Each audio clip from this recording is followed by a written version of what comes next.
بسم الله الرحمن الرحيم.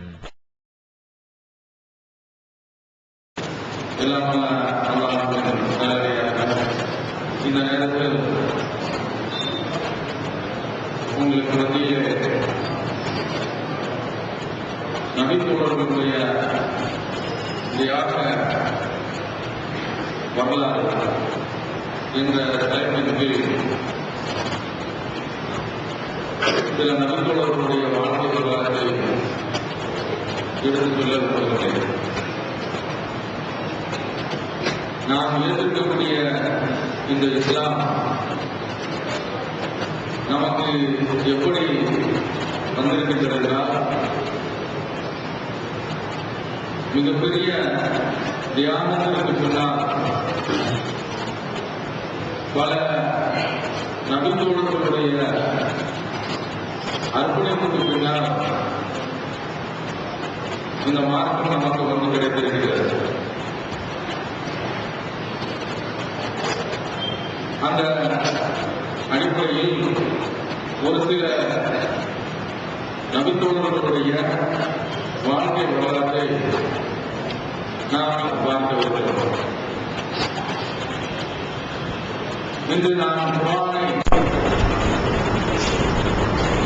அழகான முறையிலே இமாம் இறைந்து ஓத கேட்டுக்கொண்டிருக்கின்றோம்.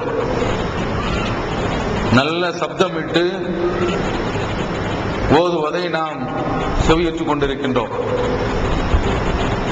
ஆரம்பத்திலே நபி ஸல்லல்லாஹு அலைஹி வஸல்லம் அவர்கள் இந்த இஸ்லாத்தை பரப்பக்கூடிய அந்த வேளையிலே அவர்கள் இந்த குர்ஆனை சத்தமிட்டு கூட ஓத முடியாது. அவ்வளவு பெரிய நெருக்கடிக்கு அவர்கள் உள்ளாயிருந்தார்கள். அல்லாஹ் குர்ஆனில் சொல்கின்றான், சூரத் இஸ்ராவிலே 110வது வசனம், குலிதுல்லாஹ அவிதுர் ரஹ்மான், நீங்கள் அல்லாஹ்வை அழையுங்கள், அல்லாஹ் என்று அழையுங்கள் அல்லது ரஹ்மான் என்று அழையுங்கள். ஐயம்மா ததுவூஹு, ஐயம்மா ததுவு, நீங்கள் எப்படி அழைத்தாலும் ஃபலகுல் அஸ்மாஉல் ஹுஸ்னா, அவனுக்கு அழகான பெயர்கள் இருக்கின்றன. வலா தஜ்ஹர் பி ஸலாத்திக, உங்களுடைய தொழுகையை நீங்கள் நிறைவேற்றும் போது அதிலே சப்தம் விட்டு நீங்கள் ஓத வேண்டாம். வலா துஹாஃபிது பிஹா, அதே சந்தர்ப்பத்தில் ரொம்ப மெதுவாகவும் நீங்கள் ஓத வேண்டாம். வபுதகி பைன தாலிக சபீலா, இந்த ரெண்டுக்கும் இடைப்பட்ட ஒரு நிலையை நீங்கள் பேணிக் கொள்ளுங்கள், இந்த ரெண்டுக்கும் இடைப்பட்ட ஒரு நிலையை எடுத்துக் கொள்ளுங்கள் என்று அல்லாஹ் சொல்கிறார். இந்த வசனம் இறங்குவதற்குரிய காரணம் என்ன என்று இப்னு அப்பாஸ் ரலியல்லாஹு தஆலா அவர்கள் விளக்கம் கொடுக்கும் போது அவர்கள் சொல்கின்றார்கள், நபி ஸல்லல்லாஹு அலைஹி வஸல்லம் அவர்கள் இந்த மார்க்கத்தை ஆரம்பத்திலே போதிக்கும் போது அவர்கள் மிக ரகசியமாகவே இந்த பிரச்சாரத்தை செய்து கொண்டிருந்தார்கள். அவர்கள் தங்களுடைய தோழர்களுக்கு தொழுவிக்கின்ற பொழுது சப்தமிட்டு ஓதுவார்கள், குர்ஆனை சப்தமிட்டு ஓதுவார்கள். இதை முஷ்ரிக்கீன்கள் கேட்கின்ற பொழுது குர்ஆனை திட்டுவார்கள். இப்படி திட்டக்கூடிய இந்த கட்டத்தில் தான் அல்லாஹ் நபி ஸல்லல்லாஹு அலைஹி வஸல்லம் அவர்களுக்கு அருளுகின்றான், நீங்கள் உங்களுடைய தொழுகையில சப்தமிட்டும் ஓதிர வேண்டாம். இன்றைக்கு நாம ஓதுறோமே, இது இங்கிருந்து நீங்கள் புது பஸ் ஸ்டாண்டு நின்று கொண்டு கேட்டாலும் இந்த கிராத்து காதுல விடும், அந்த அளவிற்கு சப்தம். இது போன்ற ஒரு நிலையெல்லாம் கிடையாது. நபி ஸல்லல்லாஹு அலைஹி வஸல்லம் அவர்கள் சப்தமிட்டு ஓத ஆரம்பித்த உடனே முஷ்ரிக்கீன்கள் திட்ட ஆரம்பித்து விடுவார்கள். அதனால் அல்லாஹ் தஆலா நீங்கள் சப்தமிட்டு ஓத வேண்டாம், அப்படி ஓதும் போது முஷ்ரிக்கீன்களுடைய காதில் விழுந்து அவர்கள் குர்ஆனை திட்டுவார்கள். அதுபோன்று ஒரே அடியாக நீங்கள் மெதுவாக ஓத ஆரம்பித்தீர்கள் என்றால் உங்களை சுற்றி நின்று கொண்டு செவியுற்றுக் கொண்டிருக்கின்றார்களே, உங்களை பின்பற்றி தொழுகின்றார்களே, அவர்களுடைய காதுகளில் விழாமல் ஆகிவிடும். அதனால் இந்த ரெண்டுக்கும் இடைப்பட்ட ஒரு நிலையை நீங்கள் தேர்ந்தெடுத்துக் கொள்ளுங்கள் என்று அல்லாஹ் குர்ஆனிலே சொல்கின்றான். அப்படிப்பட்ட ஒரு நிலைமைதான் மக்காவிலே நிலவியது. கொஞ்சம் கொஞ்சமாகத்தான் இந்த இஸ்லாமிய மார்க்கம் மக்காவிலே தலையெடுக்க துவங்கியது. மக்காவிலே இந்த இஸ்லாத்தை அவர்கள் பரப்புவதற்கு மிகப்பெரிய சிரமத்தை எடுத்துக்கொண்டார்கள். யாரும் தங்களை ஒரு முஸ்லிம் என்று, தன்னை ஒரு முஸ்லிம் என்று பகிரங்கமாக அறிவிக்க முடியாது. அப்படிப்பட்ட ஒரு நிலை. அதுல ஒரு நபி தோழர், அவர்களுடைய பெயர் அபூதருல் கிஃபாரி ரலியல்லாஹு தஆலா அன்ஹு. அபூதருல் கிஃபாரி என்று சொல்லப்படக்கூடிய இந்த நபி தோழர், இவர்கள் கிஃபார் என்ற கிளையை சார்ந்தவர்கள். அவர்களுக்கு தகவல் கிடைக்கின்றது, மக்காவிலே ஒருவர் இறை தூதர் என்று தன்னை சொல்லிக் கொள்கிறார் என்ற தகவல் அவர்களுக்கு கிடைக்கின்றது. உடனே அவர்கள் தன்னுடைய சகோதரன் அனீஸ் என்பவரை அழைத்து, நீங்கள் மக்காவிற்கு போய் மக்காவிலே இந்த தூதர் என்ன சொல்கிறார், இந்த முகம்மது என்ன பிரச்சாரம் செய்கின்றார், அதை நீங்கள் கேட்டு வாருங்கள் என்று அனுப்பி வைக்கின்றார்கள். தம்பி அங்கிருந்து புறப்பட்டு மக்காவிற்கு வருகின்றார். வந்து தகவலை சேகரிக்கின்றார். தகவலை சேகரித்து விட்டு மீண்டும் திரும்பி விடுகின்றார்கள். திரும்பிய உடனே இப்போது தன்னுடைய அண்ணனிடத்திலே அவர் செய்தியை தெரிவிக்கின்றார். அண்ணன் கேட்கின்றார், என்ன நீ அங்கு போய் என்ன தெரிந்து கொண்டு வந்திருக்கின்றாய் என்று கேட்கின்ற பொழுது, நான் ஒருவரை சந்தித்தேன், அவர் நன்மையை ஏவுகிறார், தீமையை விட்டும் தடுக்கின்றார் என்று தம்பி பதில் சொல்கின்றார். உடனே அண்ணனாகிய அபூதருல் கிஃபாரி, சகோதரராகிய அபூதருல் கிஃபாரி சொல்கின்றார், லம் தஷ்வினி மினல் கபர், எனக்கு நீ செய்தியை விளக்கமாக நீ சொல்லவில்லை. என்ன நடந்தது, அவர் என்ன பிரச்சாரம் செய்கின்றார் என்பதை பற்றி நீ தெளிவாக எனக்கு நீ சொல்லவில்லை என்று குறிப்பிட்டு விட்டு, இது சரிவராது, நானே நேரடியாக போய் அவரை சந்திக்கின்றேன் என்று சொல்லிக்கொண்டு ஒரு தோல் துருத்தி கைத்தடியையும் எடுத்துக்கொண்டு, அதாவது தண்ணீருக்கு வைத்திருக்கக்கூடிய பை, அந்த பையையும் கைத்தடியும் எடுத்துக்கொண்டு நேராக அவர்கள் மக்காவிற்கு வருகின்றார்கள். அந்த செய்தியை அவர்களே சொல்கின்றார்கள்.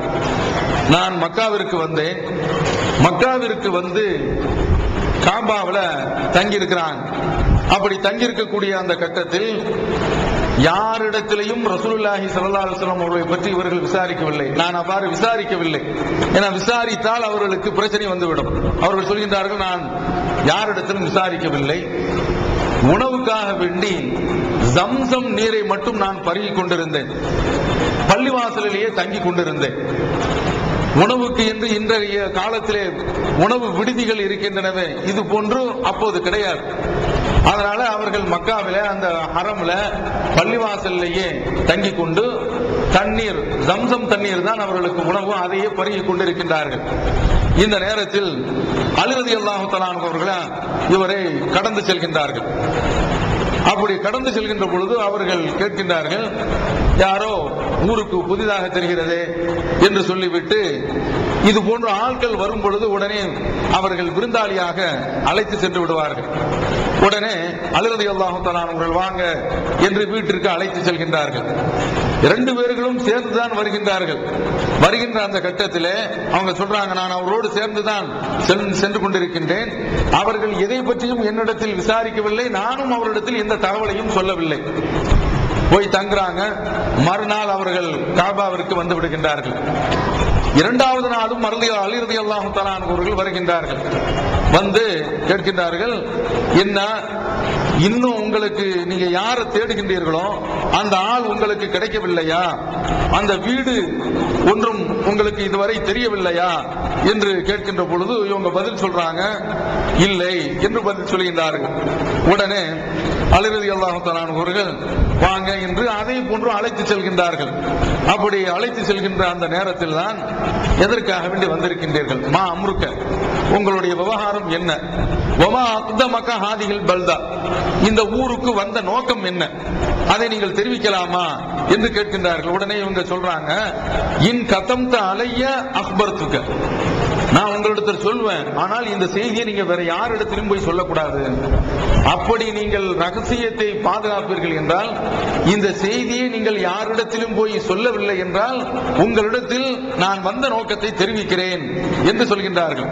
அதற்கு அலி ரலியல்லாஹு தஆலா அவர்கள் உத்தரவாதம் கொடுக்கின்றார்கள், நான் யாரிடத்திலும் தெரிவிக்க மாட்டேன் என்று சொன்ன உடனே அவங்க சொல்றாங்க, நான் இங்கு ஒருவர் நபி என்று சொல்லிக் கொண்டிருக்கின்றாராம், அவரை பற்றி தெரிந்து கொள்வதற்காக வேண்டி என்னுடைய சகோதரரை அனுப்பி வைத்தேன். அவரை சந்தித்து விட்டு அவரை பார்த்து விட்டு வந்து என்னிடத்தில் போதுமான தகவலை தெரிவிக்கவில்லை. அதனால நானே நேரடியாக கிளம்பி வந்து விட்டேன். இப்படி கிளம்பி வந்து அவரை பார்க்க வேண்டும் என்று இருக்கின்றேன், இதுதான் என்னுடைய நோக்கம் என்று சொன்ன உடனே அலி ரலியல்லாஹு தஆலா அவர்கள் சொல்கின்றார்கள், அம்மா இன்னக்க கத் ரஷத்த, நீ சரியான ஆளை தான் நீ பிடிச்சிட்ட, நீ எந்த தகவலை தேடி வந்திருக்கின்றாயோ, யாரை சந்திக்க வேண்டும் என்று நீ நாடி வந்திருக்கின்றாயோ, அவருக்குரிய அந்த வழியை பெறுவதற்கு உனக்கு எல்லா விதமான வாய்ப்பும் ஏற்பட்டு விட்டது, நான் அதற்கு உனக்கு உதவுகின்றேன் என்று சொல்லிவிட்டு நான் இப்போது அங்குதான் செல்ல போகின்றேன், நீ என்னுடன் வா.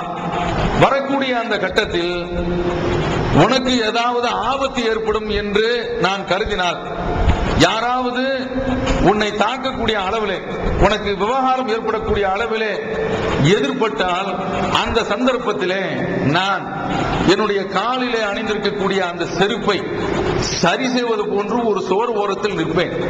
அப்போது நீ புரிந்து கொள்ள வேண்டும், உனக்கு ஆபத்து வந்து விட்டது, நீ என்னுடன் சேர்ந்து வரக்கூடாது, நீ உன்னுடைய பாதையை பார்த்து கொண்டே சென்று கொண்டிருக்க வேண்டும், என்னை நீ எதிர்பார்க்க கூடாது. என்னை நீ எதிர்பார்த்தால் ஆபத்தில் மாட்டி விடுவாய், என்னை நீ எதிர்பார்த்தால் சிக்கலில் மாட்டி விடுவாய், அதனால் நீ உன்னுடைய பாதையை நோக்கி கொண்டு சென்று கொண்டிருக்க வேண்டும் என்று இந்த தகவலை சொல்கின்றார்கள். இது போன்று அலி ரலியல்லாஹு தஆலா அவர்கள் அவர்களை அழைத்து செல்கின்றார்கள். அப்படி செல்கின்ற அந்த வழியிலே எந்த விதமான பிரச்சனையும் ஏற்படவில்லை. நேராக அவர்கள் நபி ஸல்லல்லாஹு அலைஹி வஸல்லம் அவர்களிடத்தில் கொண்டு போய் விடுகின்றார்கள்.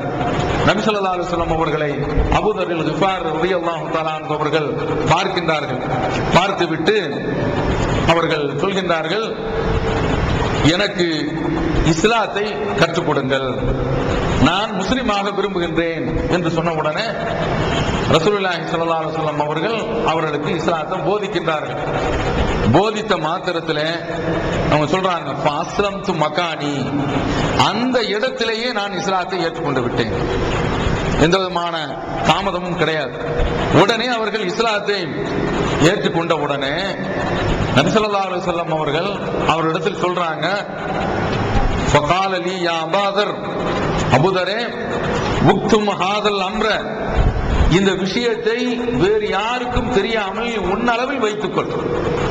இப்போது நீ வெளியிட்டால் உனக்கு ஆபத்து வந்துவிடும், உனக்கு மிகப்பெரிய ஒரு சிக்கல் ஏற்படும், அதனால நீ இந்த செய்தியை உன்னுடனே நீ வைத்துக்கொள், வேறு யாரிடத்திலும் நீ சொல்லாதே என்று ரசூலுல்லாஹி ஸல்லல்லாஹு அலைஹி வஸல்லம் அவர்கள் அபூ தர் கிஃபாரி ரலியல்லாஹு தஆலா அவர்களிடத்தில் தெரிவிக்கின்றார்கள்.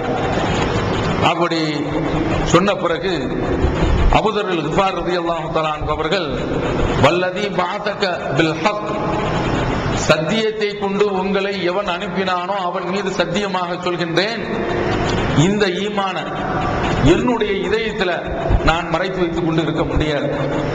இப்போதே நான் போய் மக்களுக்கு மத்தியிலே இதை பகிரங்கமாக போட்டு உடைக்க போகின்றேன், நான் மறைக்க மாட்டேன் என்று சொல்லிவிட்டு அந்த இடத்துல அவர்கள் தாமதிக்கவில்லை.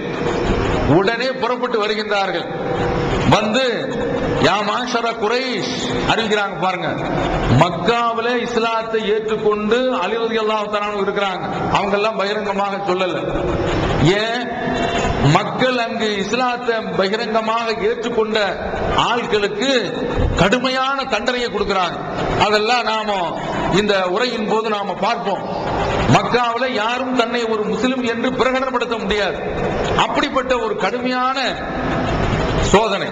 அந்த சோதனைக்கு நடுவில் இவர் வெளியூரிலிருந்து வந்தவர். வந்து பகிரங்கமாக போட்டு உடைக்கின்றார். யா மாஷர குரைஷ், குரைஷ் மக்களே, இன்னி அஷ்ஹது அன் லா இலாஹ இல்லல்லாஹ், வணக்கத்திற்குரியவன் அல்லாஹ்வை தவிர வேறு யாரும் இல்லை என்று நான் பிரகடனப்படுத்துகின்றேன், நான் மனமாற ஒப்புக்கொள்கின்றேன்.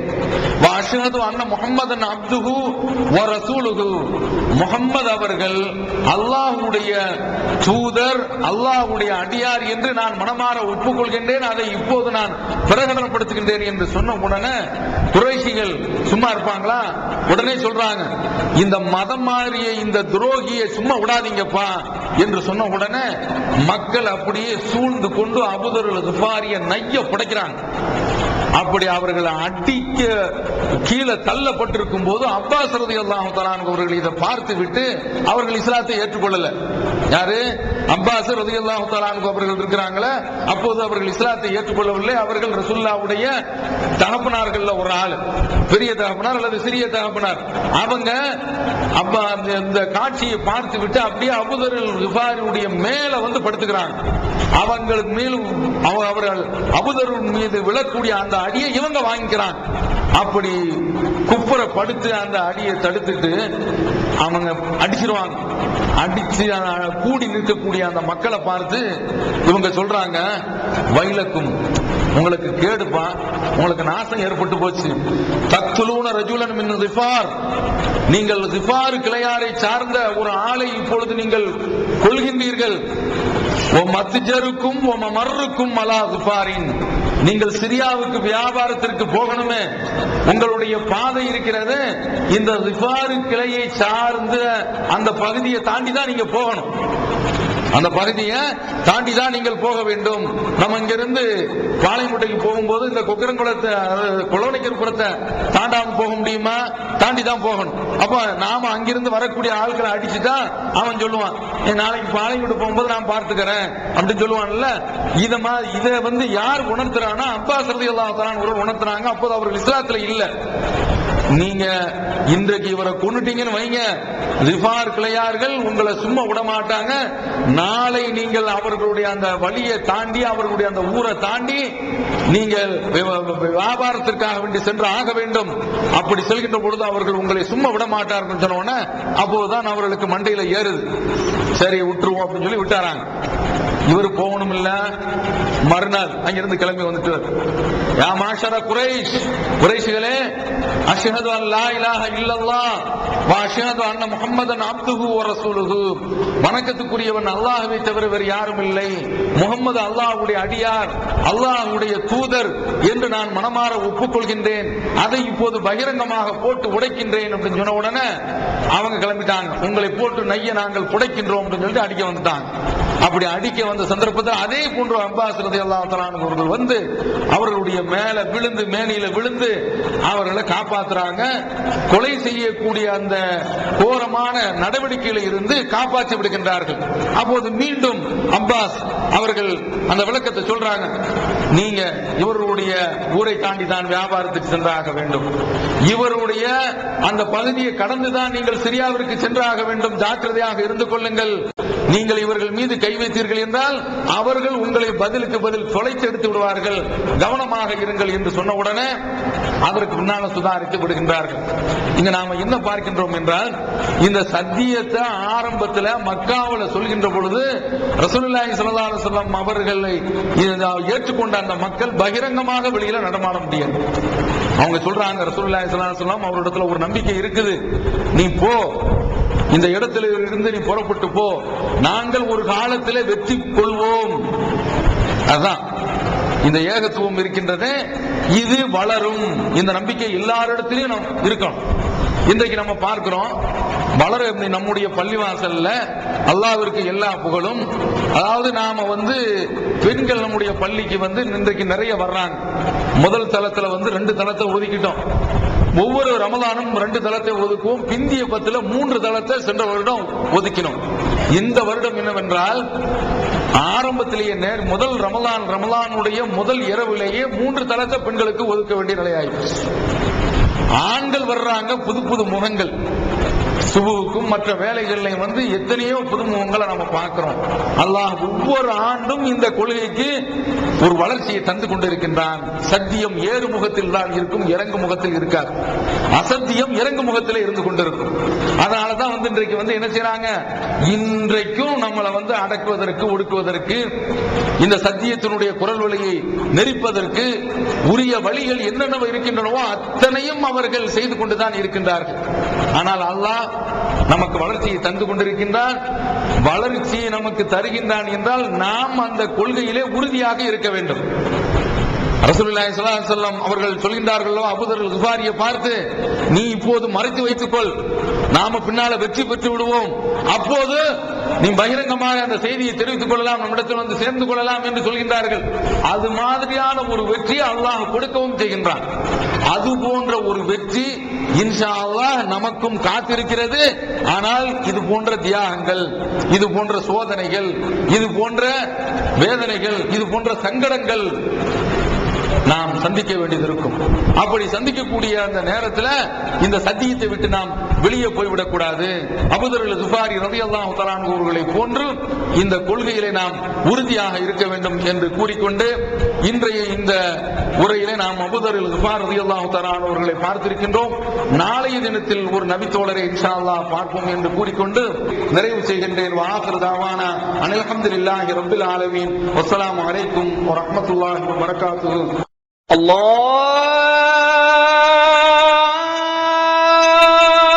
அக்பர், அல்லாஹு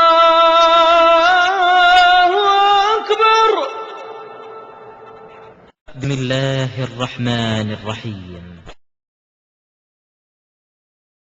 அல்ஹம்துலில்லாஹ். அன்பிற்குரிய சகோதரர்களே, தாய்மார்களே, இன்றைய தினத்திலே நாம் பார்க்க போகக்கூடிய சஹாபியின் பெயர், நபித்தோழரின் பெயர் ஹுபைப் ரலியல்லாஹு தஆலா அன்ஹு. இவர்கள் அன்சாரி சமூகத்தை சார்ந்தவர்கள். இந்த ஹுபைப் ரலியல்லாஹு தஆலா அன்ஹு அவர்கள் ஆசிம் இப்னு சாபித் ரலியல்லாஹு தஆலா அன்ஹு அவர்களுடைய தலைமையிலே ஒரு உளவுப்படை செல்கின்றது. அந்த உளவுப்படையிலே இவர்கள் ஒருவராக செல்கின்றார்கள். இந்த உளவு பார்க்கும் படை எப்போது அனுப்பப்படுகின்றது என்றால், பத்ர் யுத்தம் முடிந்ததற்கு பிறகு அனுப்பப்படுகிறது. குறைஷிகளுடைய நிலைமை எப்படி இருக்கிறது, மீண்டும் அவர்கள் முஸ்லிம்களை அழிப்பதற்காக வேண்டி ஏதேனும் வியூகம் வகுத்திருக்கிறார்களா, ஏதாவது திட்டம் தீட்டிக் கொண்டிருக்கின்றார்களா, மீண்டும் எதுவும் அவர்கள் படையெடுக்கக்கூடிய சூழல் இருக்கின்றார்களா என்பதை தெரிந்து வருவதற்காக வேண்டி, வேவு பார்ப்பதற்காக வேண்டி ஒரு உளவுப்படையை அனுப்புகின்றார்கள். அந்த உளவுப்படையில் தான் ஹுபைப் ரலியல்லாஹு தஆலா அன்ஹு அவர்கள் இடம் பெற்றிருக்கிறார்கள். இந்த படை மதீனாவில் இருந்து புறப்பட்டு செல்கின்றது. அப்படி புறப்பட்டு சென்று அந்த படை உஸ்பான் என்ற இடத்திற்கும் மக்கா என்ற இடத்திற்கும் இடையில் சென்று கொண்டிருக்கக்கூடிய இந்த கட்டத்திலே பனு லஹியான் என்ற கூட்டத்தாருக்கு முஸ்லிம்களுடைய இந்த வருகை தெரிவிக்கப்படுகிறது. உடனே அந்த பனு லஹ்யான் என்ற கோத்திரத்தார் இவர்களை பின்தொடர ஆரம்பிக்கின்றார்கள். இவர்களை பின்தொடர்ந்து வரக்கூடிய அந்த கூட்டத்தில் உள்ள ஒவ்வொருவருமே நல்ல அம்பு எய்யக்கூடிய கலையை கற்றவர்கள், அதில் தேர்ச்சி பெற்றவர்கள். அவர்கள் இவர்களை பின்தொடர்ந்து வருகின்றார்கள். அவர்கள் இந்த முஸ்லிம்கள் தங்கியிருந்த அந்த இடத்திற்கு வந்து விடுகின்றார்கள். அந்த இடத்தில் அவர்கள் வந்து பார்க்கின்ற பொழுது முஸ்லிம்கள் சாப்பிட்ட அந்த பேரித்தம்பழத்தினுடைய கொட்டைகளை அவர்கள் எடுக்கின்றார்கள். எடுத்து அந்த கொட்டைகளை பார்த்துவிட்டு அவர்கள் முடிவு செய்கின்றார்கள், இது மதினாவில் உள்ள பேரித்தம்பழம். அந்த அளவிற்கு அந்த பேரித்தம்பழத்தினுடைய அந்த விவரத்தை எல்லாம் மக்காவாசிகள் நன்கு தெரிந்திருந்தார்கள். மதினாவில் விளையக்கூடிய அந்த பேரிச்சம்பழத்தினுடைய தரம், அந்த பேரிச்சம்பழத்தினுடைய விதம் எல்லாமே அவர்களுக்கு தெரியும். அதனால் இது மதினாவில் உள்ள பேரிச்சம்பழம் என்று கண்டுபிடித்து, இங்குதான் ஆட்கள் இருக்கின்றார்கள், நாம் அவர்களை தொடர்ந்து கண்காணிக்க வேண்டும் என்று அவர்கள் இவர்களை பின்பற்ற ஆரம்பித்து விடுகின்றார்கள். இந்த நேரத்தில் முஸ்லிம்களுக்கு இது தெரிந்து விடுகின்றது. ஆசிம் இப்னு சாபித் ரலியல்லாஹு தஆலா அவர்கள் தான் இந்த உளவு படைக்கு தலைவர். அவர்களுக்கு தெரிந்தவுடனே அவர்கள் ஒரு பெரிய உயரமான இடத்தில் ஏறிக்கொள்கின்றார்கள். ஒரு சிறிய மலைக்குன்று. அந்த மலைக்குன்றிலே ஏறி நின்றவுடனே மலைக்குன்றை சுற்றிலும் அந்த பனு லஹ்யான் என்ற எதிரிகள் வளைத்து விடுகின்றார்கள், முற்றுகையிட்டுக் கொண்டிருக்கிறார்கள். முஸ்லிம்கள் மட்டும் மேலே நிற்கின்றார்கள். இப்படி சுற்றி வளைத்த உடனேயே கீழே நிற்கக்கூடிய அந்த எதிரிகள் பனு லஹ்யான் குழுவினர் முஸ்லிம்களை பார்த்து சொல்கின்றார்கள், நீங்கள் எல்லோரும் கீழே வாருங்கள், உங்களை நாங்கள் எந்த வகையிலும் தொந்தரவு செய்ய மாட்டோம், உங்களுடைய உயிருக்கு உடைமைக்கு பாதுகாப்பு, நாங்கள் உங்களை கொல்ல மாட்டோம், உங்களை எந்த விதமான அடிப்படையிலையும் அடிக்க மாட்டோம் என்று வாக்குறுதி கொடுக்கின்றார்கள். அப்படி வாக்குறுதி கொடுத்த உடனேயே ஆசிம் இப்னு சாபித் ரலியல்லாஹு தஆலா அவர்கள் இவர்கள் குறிப்பிடுகின்றார்கள், நான் ஒருபோதும் கீழே இறங்க போவது கிடையாது. இந்த இறை மறுப்பாளர்களுடைய வார்த்தையை கேட்டு அவர்களுடைய வாக்குறுதியை நம்பி நான் கொஞ்சம் கூட இறங்கி வரமாட்டேன் என்று சொல்லிவிடுகின்றார். தலைவருடைய இந்த உத்தரவை பின்பற்றி அங்கே இந்த 10 பேர்கள், இந்த சென்ற அந்த உளவு படையிலே வந்தவர்களுடைய எண்ணிக்கை 10 பேர்கள். இந்த 10 பேர்களும் மேலே நிற்கின்றார்கள். ஆசிம் இப்னு சாபித் ரலியல்லாஹு தஆலா அவர்கள் கீழே இறங்க மாட்டேன் என்று சொன்ன உடனே இது போன்று அவர்களோடு சேர்ந்து மொத்தம் 7 பேர்கள் நாங்கள் கீழே இறங்க மாட்டோம் என்று சொல்லிவிட்டார்கள். சரமாரியாக கீழே இருந்து அம்பு மலை அப்படியே ஒளியப்படுகின்றது. அம்புகள் மாறி மாறி மாறி அவர்கள் மீது விழுந்த உடனே அந்த 7 பேர்களும் கொல்லப்பட்டு விடுகின்றார்கள். இன்னா லில்லாஹி வ இன்னா இலைஹி ராஜிஊன். இப்போது எஞ்சி இருக்கக்கூடியவர்கள் யார் என்றால் 10 பேர் கொண்ட இந்த உளவு படையிலே எஞ்சி இருக்கக்கூடியவர்கள் மொத்தம் 3 பேர்கள் தான்.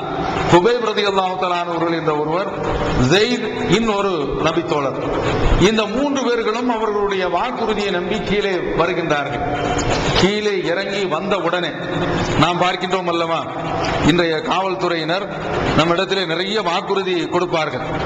ஐயா தான் உங்களை பார்க்க கூப்பிடுகின்றார்கள், ஒரு சின்ன ஒரு செய்தியை உங்களிடத்தில் விசாரித்து விட்டு அனுப்பி விடுவார்கள் என்று நம்மிடத்தில் பழகிய காவல்துறையை நல்ல தெளிவாக சொல்வார்கள். நாம் அதை நம்பி போய்விட்டோம் என்றால் உட்காருங்க பாய் அப்படிம்பாங்க, அவ்வளவுதான். உட்கார வேண்டியதுதான், 2 வருஷம் 3 வருஷம் ஜெயில தான் உட்காரணும்.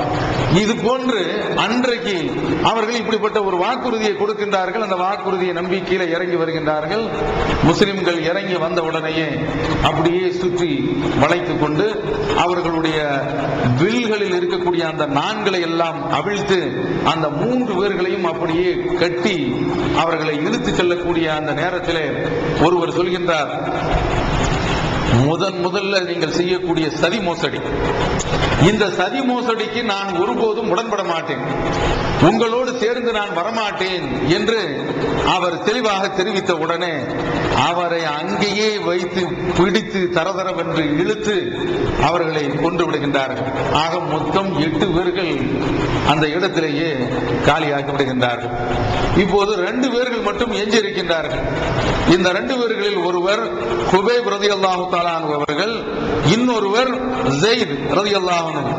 இந்த 2 பேரையும் அவர்கள் கொண்டு வந்து மக்காவிலே விற்கின்றார்கள். மக்காவில் விற்கக்கூடிய அந்த கட்டத்திலே குபைபை ஒரு குடும்பத்தார் வாங்குகின்றார்கள்.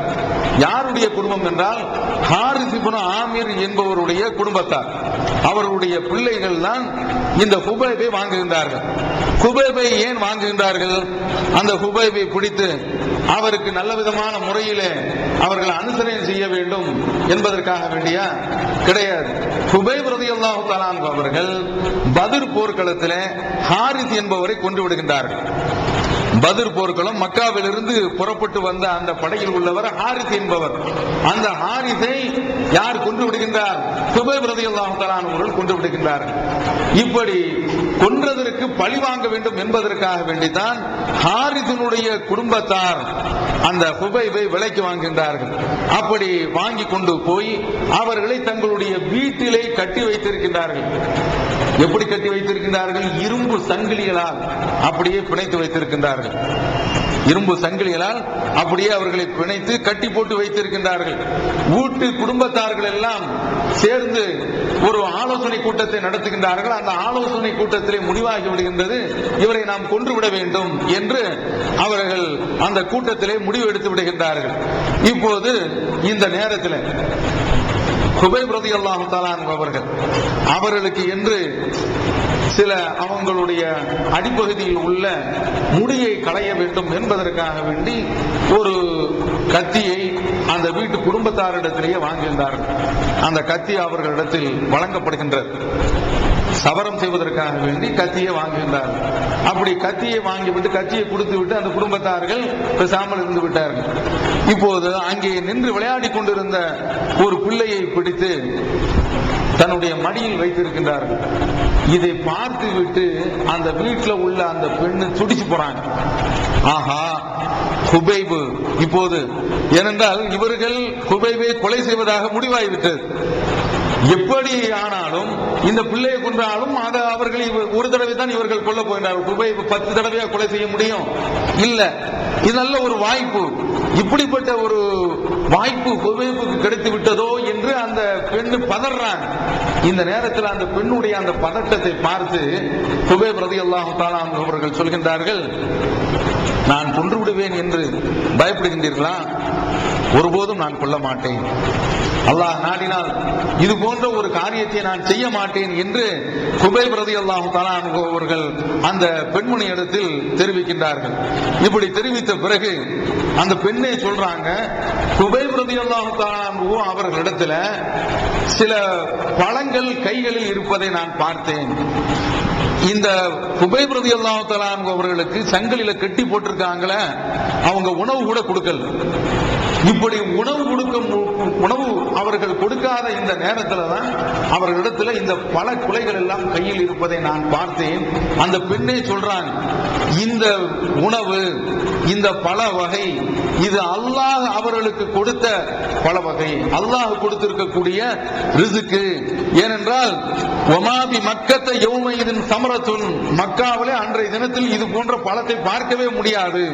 அப்படியானால் இது இறைவனிடத்தில் இருந்து அவர்களுக்கு கிடைத்த அருட்கொடை, அல்லாஹ் அவர்களுக்கு இந்த ரிஸ்கை கொடுத்திருக்கின்றான் என்று நான் விளங்கிக் கொண்டிருந்தேன். அவர்களுமோ சங்கிலியில் பிணைக்கப்பட்டிருக்கக்கூடிய அந்த நேரத்தில் இந்த உணவு அவர்களுடைய கையிலே கிடைக்கின்றது. இந்த நேரத்தில் அவர்கள், அதாவது மக்காவில் உள்ள அந்த காபிர்கள் குஃபுர்ல இருந்தாலும் அசத்தியத்தில் இருந்தாலும் இஸ்லாத்தை எதிர்த்தாலும் அவர்களிடத்தில் ஒரு சில நடைமுறை தொடர்ந்து, நல்ல நடைமுறை தொடர்ந்து இருந்து கொண்டிருந்தது. அது என்ன நடைமுறை? மக்காவில் காபாவை சுற்றி அந்த பகுதி சில ஒரு குறிப்பிட்ட தூரம் வரைக்கும் ஹரம் என்ற எல்லை, இந்த எல்லைக்குள்ள யாரையுமே கொலை செய்யக்கூடாது. அதனால இந்த குபைப அந்த எல்லைக்கு உட்பட்டு கொள்ள விடக்கூடாது என்பதற்காக வேண்டி அங்கிருந்து அவர்களை அழைத்து ஹரமுக்கு வெளியே சில மைல்கள் தூரம் தள்ளி கொண்டு வருகின்றார்கள். அங்கு கொண்டு வந்து நிறுத்திய உடனே குபைப் ரலியல்லாஹு தஆலா அன்ஹு அவர்கள் அவரிடத்தில் சொல்கின்றார்கள், இப்போது எனக்கு நீங்கள் கொஞ்சம் அவகாசம் தர வேண்டும், நான் 2 ரக்காத்துக்கள் தொழப் போகின்றேன் என்று அவர்கள் தொழ ஆரம்பிக்கின்றார்கள். 2 ரக்காத்துக்களை தொழுது முடித்த பிறகு குபைப் ரலியல்லாஹு தஆலா அன்ஹு அவர்கள் சொல்றாங்க, லவ்லா அன் தரவ் அன்னமா பி ஜஸவுன் மினல் மௌத்தி, நான் இப்படி தொழுது கொண்டிருக்கக்கூடிய இந்த நேரத்தில் நீங்கள்லாம் என்ன நினைப்பீர்கள் தெரியுமா? சாவுக்கு பயந்து, மரணத்திற்கு பயந்து இப்போது இவன் தொழுது கொண்டிருக்கிறான், அதான் கொஞ்சம் நீட்டமா தொழுதுகிட்டு இருக்கிறான் என்று நீங்க நினைப்பீர்கள்.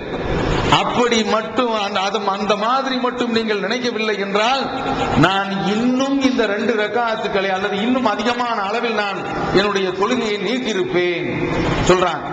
நீங்க நான் மௌத்துக்கு பயந்து இப்படி தொழுகின்றேன் என்று கருதிவிடக் கூடாது என்பதற்காக வேண்டிதான் இந்த அளவிற்கு சுருக்கத்தோடு நான் நிறுத்திவிட்டேன் என்று சொல்லி ஒரு நடைமுறையை, மரணம் தூக்கு தண்டனை நிறைவேற்றப்படக்கூடிய அந்த கட்டத்தில் இந்த 2 ரக்காத்துக்கள் தொழக்கூடிய ஒரு நபி முறை வழியை அறிமுகப்படுத்தியவர் யார் என்றால் குபைப் ரலியல்லாஹு தஆலா அவர்கள் தான்.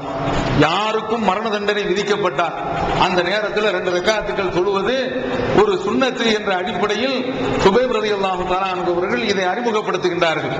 இப்படி அறிமுகப்படுத்திவிட்டு அவர்கள் இன்னொரு வார்த்தையும் அவர்கள் சொல்கின்றார்கள். என்ன சொல்கின்றார்கள் தெரியுமா?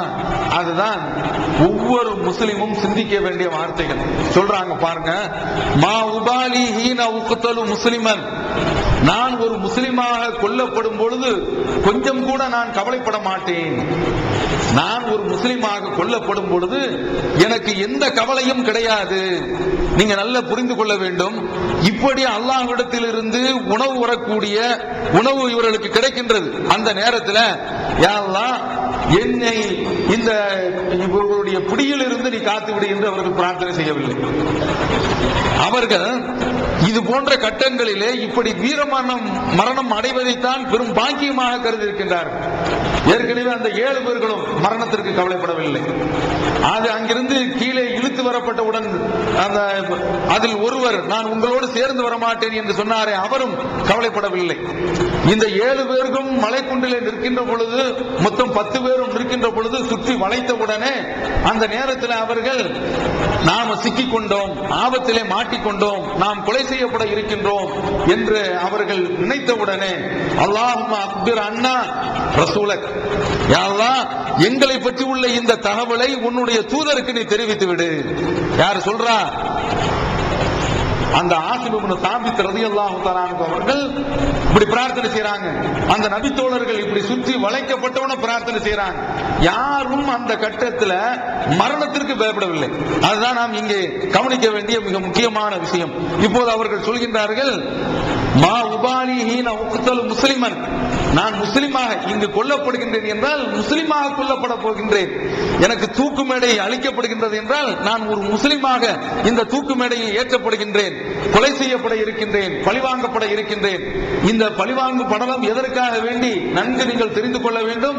இவர்கள் ஹாரிஸ் என்ற ஒருவரை, மக்காவில் உள்ள ஒரு இறைமறுப்பாளரை பத்ர் போர்க்களத்திலே கொன்றதற்கு பரிகாரமாகத்தான் ஹாரிஸினுடைய பிள்ளைகள் இவரை விலைக்கு வாங்கி இப்படி கொலை செய்யும் அந்த நடவடிக்கைகள் இறங்கியிருக்கின்றார்கள். இந்த 2 ரக்காத்துக்கள் தொழுதுவிட்டு அவர்கள் ஒரு துஆவும் செய்கின்றார்கள் இறைவனிடத்தில். அல்லாஹும்ம ஹ்ஸிஹும் மததா, இவர்களை நீ துல்லியமாக கணக்கிட்டு விடு. வக்துலுஹும் பததா, இவர்களை நீ கொன்று விடு. வலா துபித்தி மின்ஹும் அஹதா, இவர்களை நீ யாரையுமே விட்டு வைத்து விடாதே என்று யார் துஆ செய்றாங்க? குபைப் ரலியல்லாஹு தஆலா அவர்கள் துஆ செய்றாங்க. இப்படி துஆ செய்யக்கூடிய அவர்கள் அல்லாஹ்விடத்திலிருந்து சில பல வகைகள் எல்லாம் அவர்கள் அந்த சங்கிலியில பின்னி பிணைக்கப்பட்டு கைதியாக இருக்கும்போது கிடைக்கக்கூடிய அந்த சகோதரர் குபைப் ரலியல்லாஹு தஆலா அவர்கள் என்னை மரணத்தில் இருந்து நீ காப்பாற்றி விடு என்று பிரார்த்தனை செய்யவில்லை. அதான் நாம இங்கு ரொம்ப கவனிக்க வேண்டிய விஷயம். ஆனா அந்த பாருங்க, ஒரு முஸ்லிம் மரணத்தை கண்ட உடனே பயப்படக்கூடாது. அது கொண்டு ஒரு தௌஹீத்வாதி சிறைச்சாலை என்று வருகின்ற பொழுது பயம் வரும். அப்படி பயம் வருகின்ற பொழுது அதையெல்லாம் அடக்கிக் கொள்ள வேண்டும். அல்லாஹ்விற்காக வேண்டி நாம் செல்கின்றோம் என்று அந்த பயத்தை எல்லாம் அடக்கிக் கொள்ள வேண்டும். ஊர்ல ஊர் விளக்கம் செய்கின்றார்களா, ஒன்றும் கவலைப்பட வேண்டிய அவசியம் கிடையாது. அல்லாஹ்வுக்காக வேண்டி நாம் யாருடைய சொத்தையாவது அபகரித்தோமா, யாரும் எந்த பெண்ணுடைய கற்பை நாம் அளித்தோமா, மது அறிந்தினோமா, சூதாடினோமா, திருடினோமா கிடையாது. செய்த தப்பு அல்லாஹ் என்று சொன்னதுதான். ரப்புன் அல்லாஹ், எங்களுடைய இரட்சகன் இறைவன் என்று சொன்னதுதான் பாவம். அதற்காக வேண்டித்தான் இந்த தண்டனை எல்லாம் வழங்கப்படுகின்றது. இந்த ரமலான் மாதத்திலே புனித நோன்பிலே நாம் எல்லாம் ஏகத்துவத்தில் மிக உறுதிமிக்கவர்களாக ஆக வேண்டும். இன்றைக்கும் பல இடங்களிலே ஓதப்படக்கூடிய மொழுதுகளுக்காக வேண்டி நம்முடைய குடும்பத்தில் இருந்து இத்தனை தலைக்கட்டு என்று அந்த வரி செலுத்தப்படுகின்றது. இந்த வரி எதற்காக நீங்கள் செலுத்துகின்றீர்கள்? ஷிர்க் என்று வருகின்ற பொழுது, அல்லாஹ்விற்கு இணை வைப்பு என்று வருகின்ற பொழுது அதற்கு ஒருபோதும் நாம் துணை நிற்கக்கூடாது. நாம் ஏகத்துவவாதிகள். அதனால என்ன விபரீதம் வந்தாலும் சரிதான், விளைவு வந்தாலும் சரிதான், அதை ஒரு மூமின் ஏகத்துவவாதி சந்திப்பதற்கு தயாராக இருக்க வேண்டும். அதைத்தான் இந்த சம்பவத்தில் மரணமே மரணத்தையே கண்டு ஒருவர் பயப்படவில்லை என்கின்ற பொழுது மற்றது எல்லாமே சர்வசாதாரணம். பாருங்க, அவங்க சொல்கின்றார்கள், நான் ஒருபோதும் மா உபாலி ஹீன உக்தலு முஸ்லிமன் அலா ஐ ஷக்கின் கான லில்லாஹி மஸ்ரஇ. நான் எந்த பகுதியில் இருந்தாலும் சரி, என்னுடைய மரணம் அல்லாஹ்விற்காக வேண்டியே அமைகின்றது. வதாலிக ஃபீ தாத்தில் இலா, நான் ஏன் கொல்லப்படுகின்றேன், நான் ஏன் தண்டிக்கப்படுகின்றேன், எனக்கு ஏன் இந்த மரண தண்டனை விதிக்கப்படுகின்றது? இது அல்லாஹ்விற்காக வேண்டி. வதாலிக ஃபீ தாத்தில் இலா வயஷல் யுபாரிக அலா அவ்சாலி சில்வின் முமஸ்ஸஇன். அவன் நினைத்தால் கண்ட துண்டமாக ஆக்கப்படும் என்னுடைய உடற்கூட்டில் இருந்து கை வேறு, கால் வேறு, தலை வேறு, என்னுடைய உடல்ல உள்ள எல்லா உறுப்புகளும் அப்படி அன்றைக்கு அரபியர்கள் அப்படி கண்ட துண்டமாக வெட்டி எடுப்பாங்க. பழி தீர்க்க வேண்டும். இஸ்லாம் தான் அதை தடை செய்யுது. ஒருவர் போர்ல கொலை செய்து விட்டால், கொன்று விட்டால், போர்ல இருவர் மோதும் பொழுது கொலை செய்யப்பட்டு விட்டால் முடிந்து போய்விடுகின்றது. அவ்வளவுதான். இஸ்லாம் அதோடு நிறுத்திவிடும். அவர் கொலை செய்யப்பட்டு விட்டாரா, போர்ல கொல்லப்பட்டு விட்டாரா, அதோட சரி. ஆனால் மக்கத்து முஷ்ரிக்கள் என்ன செய்வார்கள் தெரியுமா? அந்த உடலை அப்படியே கண்ட துண்டமாக விட்டுவாங்க. கையை தனியா எடுப்பான், காலை தனியாக எடுப்பான், தலையை தனியா எடுப்பான். இப்படி எடுத்து அப்படி வதை செய்யறது அவங்களுக்கு ஒரு சந்தோஷம். அந்த என்னுடைய தகப்பனார் நீ கொன்றில்ல, அதுக்கு பழி வாங்குற பார் என்று இப்படி பழி வாங்குவது, சித்திரவதை செய்வது, அந்த உடலை அப்படியே சிதைப்பது அவர்களிடத்தில் ஒரு வழக்கம். அரபியர்களிடத்துல, காபிர்களிடத்துல, மக்கத்து முஷ்ரிக்களிடத்துல இந்த பழக்கம் ரொம்ப நாளாக நீடித்துக் கொண்டிருந்தது. இஸ்லாம் தான் அதை தடை செய்தது. இப்போது அதையெல்லாம் நினைத்துதான் அவர்கள் சொல்கின்றார்கள், என்னுடைய உடல் கண்டந்துண்டமாக வெட்டப்பட்டாலும் சரிதான், கை வேறு, கால் வேறு, தலை வேறு என்று ஒவ்வொரு உறுப்பும் அறுக்கப்பட்டாலும் சரிதான், அல்லாஹ் நாடினால் என்னுடைய இந்த ஒவ்வொரு உறுப்பிலும் அவன் பரக்கத்து செய்வான், அவன் அபிவிருத்தி செய்வான், அவன் அந்த உறுப்பிலே அருள் செய்வான். இந்த நம்பிக்கை எனக்கு இருக்கின்றது என்று அவர்கள் தூக்கு மேடை ஏறுவதற்கு முன்னால், இந்த கொலை தண்டனை அவர்கள் அனுபவிப்பதற்கு முன்னால், மரண தண்டனையை ஏற்பதற்கு முன்னால் இப்படிப்பட்ட இந்த வார்த்தையை அவர்கள் சொல்லியிருக்கின்றார்கள். இது புகாரியிலே இடம்பெற்றிருக்கக்கூடிய ஹதீஸ் 4086வது ஹதீஸ். எடுத்து பார்த்துக் கொள்ளுங்கள், எப்படி அந்த நபித்தோழர் அல்லாஹ்வுக்காக வேண்டி தியாகம் செய்திருக்கின்றார்கள், அல்லாஹ்வுக்காக வேண்டி தன்னுடைய உயிரை அர்ப்பணித்திருக்கின்றார்கள் என்பதை இந்த சம்பவத்தை படிப்பதிலிருந்து நாம் தெரிந்து கொள்ளலாம். இந்த நேரத்தில் இப்போது இப்படி எல்லாம் அவர் இந்த கவிதைகளை எல்லாம் அந்த எதிரிகளுக்கு முன்னால் வாசித்து முடித்து விட்ட பிறகு மரணத்தை கண்டு அஞ்சாத ஒரு மூமினாக அவர்கள் திகழ்கின்றார்கள். இன்றைக்கும் நாமும் அப்படித்தான் இருக்க வேண்டும். இதனால் நாம எங்கேயும் போய் வன்முறையாக தாக்குதல் நடத்த வேண்டும் என்பது அல்ல. அப்படி ஏதாவது நமக்கு ஒரு உயிருக்கு ஆபத்து வருமையானால் நாம் சொர்க்கவாதி, கீழதுகுலில் ஜன்னா, அப்படியே நீங்கள் சுவனத்திற்கு செல்லுங்கள் என்று யார் அல்லாஹ்வுடைய பாதையிலே கொல்லப்பட்டு விடுகின்றார்களோ அவர்களுக்கு அவர்களுக்கு அல்லாஹ்விடத்தில் இருந்து சொல்லப்படுகின்றது என்று சூரத் யாசீனில் நாம் பார்க்கின்றோமே. அதனால மரண தண்டனை என்று வருகின்ற பொழுது, அல்லாஹ்வுடைய பாதையில உயிர் தியாகம் செய்யக்கூடிய ஒரு வாய்ப்பு கிடைக்கின்ற பொழுது அதை சந்தோஷமாக ஏற்றுக்கொள்ள வேண்டும். அப்படிப்பட்ட ஒரு வீர திருமகனாகத்தான் ஹுபைப் ரலியல்லாஹு தஆலா அன்ஹு அவர்கள் அந்த மரண தண்டனையை ஏற்கக்கூடிய அந்த நேரத்தில் இந்த மரண கவிதையை அவர்கள் வாசிக்கின்றார்கள். போடா, என்னுடைய உயிரை தானே நீ எடுக்க போற, எடுத்துக்கொள். என்னுடைய உயிர் இறைவனிடத்தில் போய் சேர போகின்றது. அதற்கடுத்து என்னுடைய உடலை எடுத்து நீ சின்ன பின்னமாக்குவாய், சிதறடிப்பாய். அதை என்னுடைய உடலை கண்டத்துண்டமாக வெட்டிட்டு போ. என்னுடைய உடல் வெட்டப்படக்கூடிய கண்டத்துண்டமாக ஆக்கப்படக்கூடிய ஒவ்வொரு உறுப்பும் அல்லாஹ்வினால் அருள் செய்யப்பட இருக்கிறது. நான் அதற்கு பயப்பட போவது கிடையாது, கலங்க போவது கிடையாது, கண்ணீர் வடிக்க போவது கிடையாது, கவலைப்பட போவது கிடையாது என்று வீர முழக்கம் விடுகின்றார்கள். இப்போது அந்த ஹாரிஸினுடைய மகன் உக்பா என்பவர் அவரை பிடித்து வெட்டுகின்றார். அப்படியே அவர் கொல்லப்பட்டு விடுகின்றார். இதற்கு அடுத்து அந்த குறைஷிகளுடைய அந்த வஞ்சக தன்மையை பாருங்க, பழிவாங்கக்கூடிய அந்த தன்மையை பாருங்க. இதற்கு அடுத்து அவர்கள் என்ன செய்கின்றார்கள் என்றால், குறைஷிலிருந்து ஒரு குழுவினரை இந்த ஆசிம் இப்னு சாபித் ரலியல்லாஹு தஆலா அவர்கள் எங்கு கொல்லப்பட்டாங்களோ அந்த இடத்திற்கு அனுப்புறாங்க. அந்த இடத்திற்கு அனுப்புறாங்க. ஏன் தெரியுமா? அவருடைய உடலை அப்படியே கொண்டு வந்து இப்படி சின்ன பின்னமாக ஆக்கணும். இதற்காக வேண்டி ஒரு குழுவை நியமிச்சாச்சு, குறைஷிகள் குழு. இதற்கு ஆசிம் இப்னு சாபித்துடைய அந்த சடலத்தை மீட்டு வருவதற்காக வேண்டி ஒரு படை இங்கிருந்து புறப்பட்டு போகின்றது. அந்த படை புறப்பட்டு அவர்கள் அந்த உடலுக்கு அருகிலையும் நெருங்கி விடுகின்றார்கள். உடலுக்கு அருகில் நெருங்கிய உடனே அந்த உடலை அவர்கள் எடுக்கலாம் என்று நினைக்கின்றார்கள். உடலை நெருங்க முடியல. ஏன் இவருடைய உடலை அவங்க எடுக்க போறாங்க? அதற்கும் ஒரு பின்னணி இருக்கின்றது. இந்த ஆசிம் இப்னு சாபித் ரலியல்லாஹு தஆலா அன்ஹு அவர்கள் இவர்களுடைய மகளை உமர் ரலியல்லாஹு தஆலா அவர்கள் திருமணம் முடிச்சிருக்கிறாங்க. அப்படிப்பட்ட ஒரு சிறப்புக்குரியவர்கள் இந்த ஆசிம் இப்னு சாபித் ரலியல்லாஹு தஆலா அவர்கள் பத்ர் போர்க்களத்துல மக்காவுல உள்ள விவிஐபிக்கள் எல்லாம் போச்சிட்டார். பத்ர்ல கொன்று விட்டார். அதற்கு பழி வாங்க வேண்டும். அவர் உயிரோடு தான் பிடிக்க முடியவில்லை. ஜார்ஜ் புஷ் அறிவித்தான்ல, உசாமாவை உயிருடனோ அல்லது கொன்றோ, யார் கொண்டு வருகின்றார்களோ அவர்களுக்கு இத்தனை டாலர்கள் என்று பரிசு அப்படின்னு சொன்னான. இது வரைக்கும் கிடைக்கல. உசாமாவுடைய செயல்களை நம்ம ஆதரிக்கல. இந்த ஒன்றுக்காக ஜார்ஜ் புஷ் தற்கொலை செய்யணும். இவ்வளவு நாளும் அவன் ஆட்சியில் இருந்திருக்கிறான. நீ உலகத்தில் உனக்கு சேட்டிலைட் இருக்குது, வானமே அவனுடைய கட்டுப்பாட்டில் இருந்துகிட்டு இருக்குது. வானமே அவனுடைய கட்டுப்பாட்டில் இருந்துகிட்டு இருக்கு. சேட்டிலைட்டை வச்சுக்கிட்டு அங்கிருந்து பார்க்கிறான், உசாமா எங்கேயாவது போகின்றாரா, அங்கு வருகின்றாரா, இங்கு வருகின்றாரா என்று இதுவரைக்கும் பூத கண்ணாடி வச்சு தேடி பார்த்துட்டான். தொலை தூர கருவிகள் எல்லாம் வைத்து தேடி பார்த்து விட்டான். இன்றைக்கும் கிடைக்கல. மானம் கெட்டவன் அவனுக்கு இனிமேல் இருக்கிறது தூக்கில தொங்குறது தவிர்த்து அவனுக்கு எதுவுமே கிடையாது. சாகணும். இதுவரைக்கும் கிடைக்கல.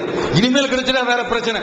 அவன் இப்படி இந்த எதிரிகள் இவ்வளவு பெரிய ஒரு வெறுப்புல இருக்கிறத நம்ம பார்க்க முடிகின்றது. இவன் இந்த ஆசிம் இப்னு சாபித் ரலியல்லாஹு தஆலா அவர்கள் மக்காவுல உள்ள விவிஐபிக்கள் எல்லாம் கொன்றதன் காரணத்தினால அவரை உயிரோடு பிடிக்க முடியல.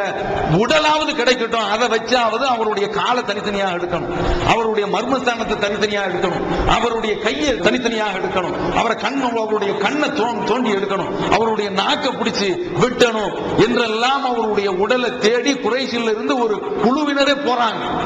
படையே போகுது, ராணுவ படையே புறப்பட்டு உடலை மீட்பதற்காக வேண்டி போகின்றது.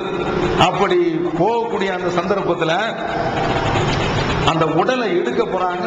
ஒரு விதமான வண்டுகள் அவர்களுடைய உடல்ல அப்படியே மோய்த்து கொண்டு இவங்க அந்த உடலை எடுக்க முடியாத அளவிற்கு அல்லாஹ்வுடைய வமா யஅலமு ஜுனூத ரப்பிக இல்லாஹு, அல்லாஹ்வுடைய அந்த படையினரே அவன் தான் அறிவான். இவன் அந்த உடலை போய் தூக்கிட்டு வரலாம் என்று நினைக்கின்றான். ஆனால் அவனுடைய ராணுவத்தை இங்க இருந்து ஒரு குழு போயிருக்கு, குறைஷ்கள் இருந்து மண்டுகள் போயிருக்குது. அங்கிருந்து வண்டுகள் வந்து அந்த உடலை அப்படியே போர்த்தி கொண்டு வாடா பார்ப்போம், எவனாவது இந்த உடலை தூக்கிட்டு போயிருங்க பார்ப்போம். இன்றைய காலத்திலேயாவது அதற்கு தக்க சில விஷ மருந்துகள்லாம் இருக்குது, அந்த தெளிப்பான்களை வச்சு அடிச்சு தூக்கிட்டு வந்தாரலாம். அப்போது அதுவெல்லாம் கிடையாது. அந்த வண்டுகள் எல்லாம் வரியாம வா தூக்கிட்டு பார்ப்போம். என்று அந்த வண்டுகள் எல்லாம் அவர்களை சவாலுக்கு அழைத்தது. தூக்கவே முடியல. இந்த வண்டுகளை வைத்து அல்லாஹ் தஆலா அவருடைய உடலை பாதுகாக்கின்றார் தெரியுமா? அவங்க துஆ செய்தாங்க, என்னுடைய உடலை இவர்களுடைய கைவசத்துக்கு கொடுத்து விடாதே. யாரு? ஆசிம் இப்னு சாபித் ரலியல்லாஹு தஆலா அவர்கள் பிரார்த்தனை செய்துட்டாங்க, என்னுடைய உடல் இந்த எதிரிகளிடத்தில் மாட்டிவிடக் கூடாது என்று துஆ செய்ததன் காரணத்தினால அல்லாஹ் அவருடைய உடலை பாதுகாத்து விட்டான். இங்க நாம என்ன பார்க்கணும்னா, இது புகாரில வரக்கூடிய இந்த சம்பவம், இத்தனை பேர்களும் துஆ செய்றாங்களே, என்ன உயிரோடு அல்லாஹ் காப்பாற்றி விடு என்று பிரார்த்தனை செய்யவில்லை. என்ன உயிரோடு காப்பாற்றி விடு என்று என்ன செய்யல, பிரார்த்தனை செய்யல. ஏன் தெரியுமா?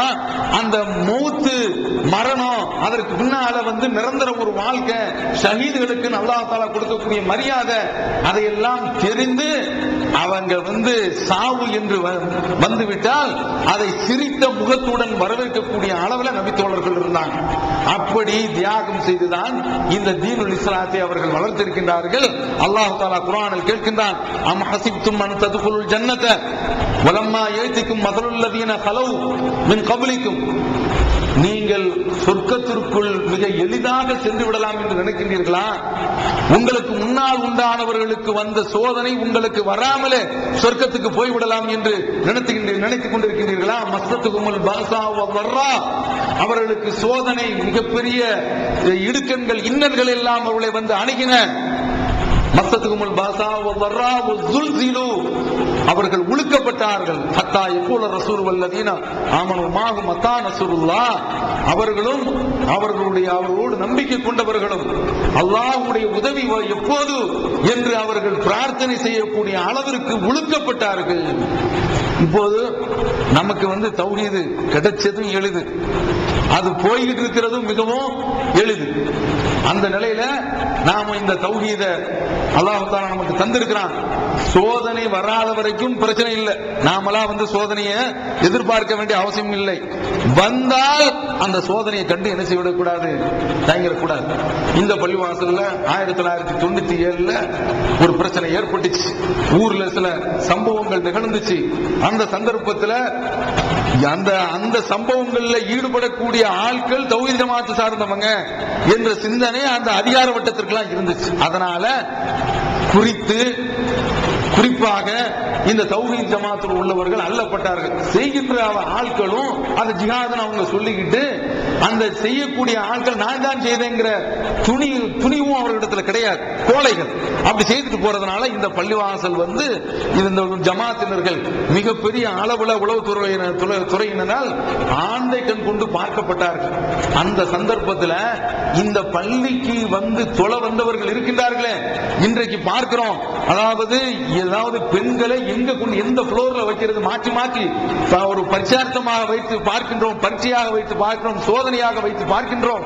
அவ்வளவு கூட்டம் இளைஞர்களும் இன்றைக்கு குழும்புகின்றார்கள். எந்த பள்ளியிலும் மேலப்பாளையத்திலையும் இது போன்ற ஒரு கூட்டம் கிடையாது. வலில்லாஹில் ஹம்து, அல்லாஹ்விற்கு எல்லா புகழும். அப்படிப்பட்ட கூட்டம் ஆண்களும் பெண்களும் இன்றைக்கு அலைமோதுகின்றார்கள்.